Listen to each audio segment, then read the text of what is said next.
The rain fell in a steady rhythm on the grimy streets of District 7, but for Hiroki, the world was a blur of frantic energy. He was searching, an old faded photograph of his younger sister Emi clutched in his hand. He hadn't seen her since she ran away to the city a year ago, chasing a dream she never spoke of. Suddenly, he collided with someone, sending their bags and his papers scattering across the wet pavement. "Ah, I am so sorry," a girl's voice exclaimed. She had short, spiky brown hair and eyes that were a startling shade of green. She quickly knelt, helping him gather his things.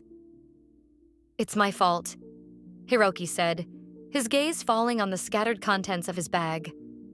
The photograph of Emi was face up. The girl's eyes widened. "Emi? Emi Tanaka?" Hiroki looked up, shocked.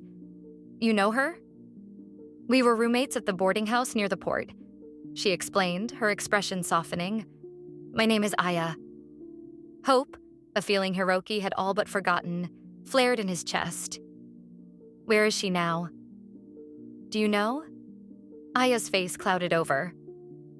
"She left a few weeks ago. Said she was going to the heart of the city, to the Sunken Gardens district." And so began their search. They navigated the labyrinthine streets of Neo-Tokyo, their shared mission forging an unspoken bond. They talked about their pasts. Aya, an orphaned tech whiz with a knack for getting into trouble, and Hiroki, a farm boy who'd left everything behind to find his sister. They ate stale pastries from back-alley bakeries and slept on park benches, their dreams filled with the glimmer of a life they could have had. One evening, as they stood on a bridge overlooking the city, the neon lights of the skyscrapers reflecting in the water below, Hiroki turned to Aya. "Thank you, Aya. I don't know if I could have done this without you." Aya smiled, a soft, genuine smile that made his heart flutter. "You're not doing it alone, Hiroki. We're in this together." Their search led them to the very heart of the city, to the Sunken Gardens, a place of lush greenery and strange bioluminescent flora.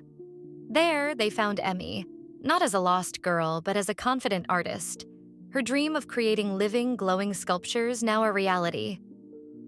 She was a key figure in the district's creative community, her talent and vision bringing life to a part of the city that had once been dead. "Hiroki?" "Aya?" Emi said, her face lighting up with a mixture of surprise and joy. "What are you two doing here?" After the tearful reunion, Hiroki and Emi spoke for a long time. She apologized for leaving without a word, explaining that she needed to find her own path, and that she couldn't do that under the weight of her family's expectations. Hiroki, seeing the passion in her eyes, understood.